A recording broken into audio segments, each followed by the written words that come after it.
to another fantastic Cincinnati FEAR show. This week, we have got a lot on tap for you, including a very big announcement introducing our first female player for the FEAR. Her name is Emma. You're going to meet her in just a moment. She's fantastic. She's actually really close with Steven Schmidt, our first signed player for the FEAR. They played together, they traveled together. It's a great combo, and I love this story that we have on Emma this week. We also wanted to give you a quick update on our league play. The League of Legends team finished the Proving Grounds opening qualifier with a 4-1 record, which secured a first seed for the group stage. Listen in.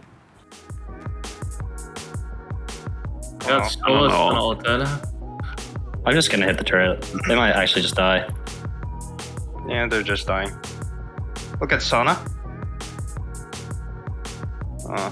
GG. I'm here as well. I'm here as well.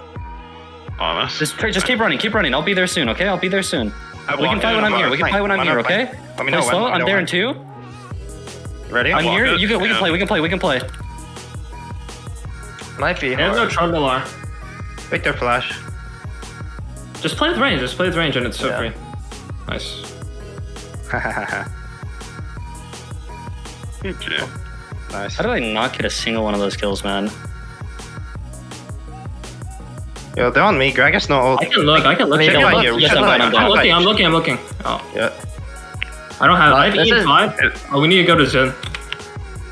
This is winnable. I'm Play taking my slow. aim Look back. at Kindred, okay? Play slow, I'm walking back. I'm walking back to the fight. I have nothing right now. Let me on. I need to block back. I still have R. I have flash. Still playable. Oh. Okay, I'm out of the fight. I still won. Just keep playing. Nice. I have shield. Heal on 4. Just keep cutting. I think it's impossible to lose. Oh my Easy, god. Go Panta. Get Benza. Good job, brother. My brother's making it. He doesn't have enough damage to kill you. You have to get the next key. Nice. I thought I saw that. I'm gonna be honest. Hold up. Look at me. I'm on a flank. They're fighting us.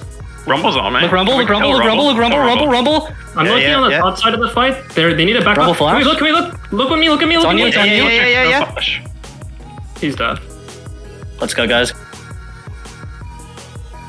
The siege is bad. It's like not that bad to let them siege. Oh, never mind. Oh, bye-bye. GG.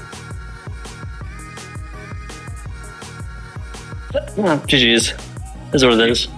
We still win 4-1. Still number 1 seed at least. Not too bad. Can't complain. So I grew up in northern Kentucky. I went to Kimball County High School, and I kind of got started playing Smash when I went to a tournament at my high school. I kind of played casually, but I was definitely the type of player that played with the items and had no idea what I was doing. And then my best friend and I got involved in the scene and started going to tournaments right after I graduated high school. So I think it was the summer of 2016, and ever since then, I've been ingrained into this community that's Cincinnati Smash Bros, and I've been playing ever since. Emma is definitely one of the most creative and hardworking people I know in the community. She's very competitive, and I think she's it's difficult for her when I think she hangs around a lot of people who are extremely good at the game.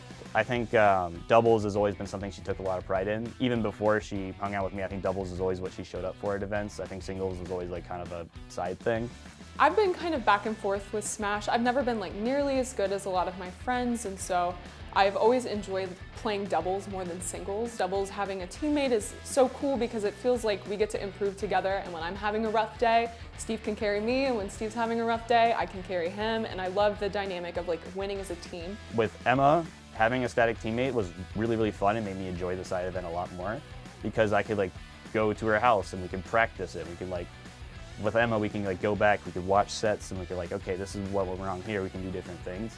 It really just allows me to improve in the same way that I could improve in singles, I could improve in doubles with her. The way that we play doubles is very similar to the way that we interact in real life, and where he is definitely the star, and I love playing support. I love being able to help him go to tournaments, help plan for tournaments. I love packing the cooler for all the waters because he drinks more water than anyone I've ever seen in my entire life. And so I love being able to help him reach his goal. I don't think being a professional Smash player and being #1 in the world is my goal, but I love helping him reach that goal and being able to like support him and cheer him on the entire time. I think one of the most important things that I didn't like really realize for a while, and I don't think I appreciated for a while, is how supportive she was. I think in this game, when I'm like, you know, going all these like crazy events and like driving these crazy distances for tournaments, she would drive to Alabama with me, she drives to Nashville with me, she drives to like Kansas City, any of these places. And I was like, it feels like possible to do that, but she's not even like showing up to like, she's not expecting some crazy singles run.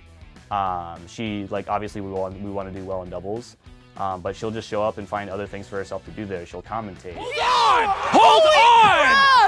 Doorstop with the clutchest comeback, and he's literally like, oh my God. I've also picked up being a caster and doing like commentary, which I think is really cool too because I get to learn a lot about the game without actually having to like consistently play in brackets as well. And so I very much enjoy all of the different things that like Smash has offered me, and I love being able to like watch tournaments while also being able to commentate on them as well. And so I love being able to like be a part of the scene without having to be like the best player ever.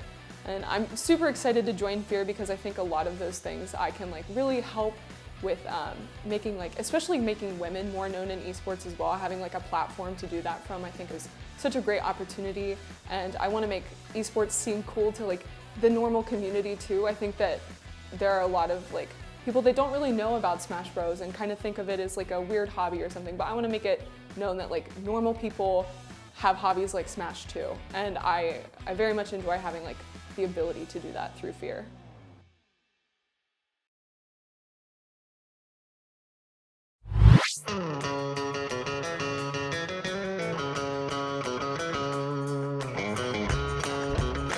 I gotta say, Ball State right now, they're playing a hardcore retake for Sight.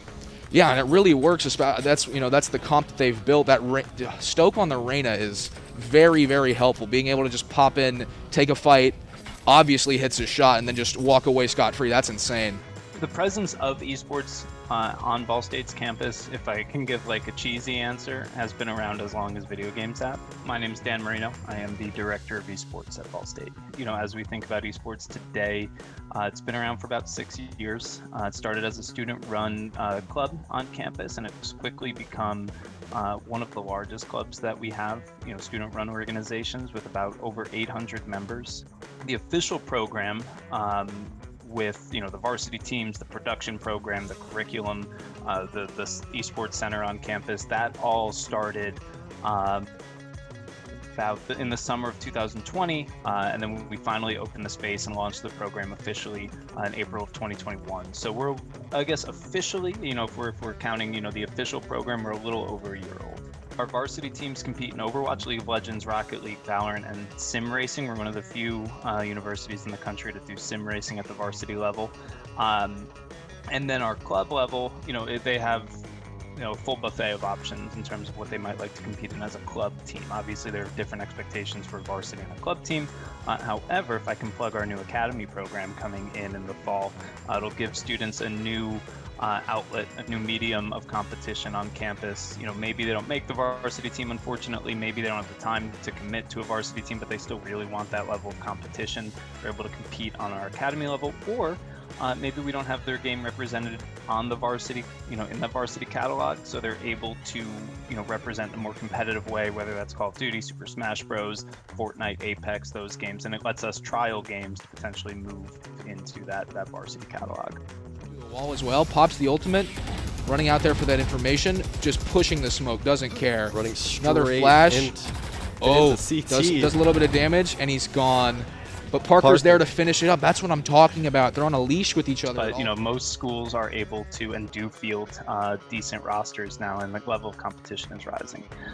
So students are able to use that, hopefully as a springboard to either launch themselves into higher competitive formats, whether that's pro leagues, amateur leagues, sort of that AAA level, or even in some cases, you know, some have been able to pivot into content creation or streaming, kind of, you know, brand themselves that way. So it does offer, you know, a lot of sandbox opportunity and springboards. It's still, you still have to get lucky in a lot of ways, but obviously it takes the hard work and dedication. Hi, my name is Camden Hovel, and I'm a rising freshman at Ball State. I mean, the main goal would probably be to be like a main caster for League of Legends, but like at the top level. But that is like so it's so hard to get there. It's almost impossible to get there. I recognize that.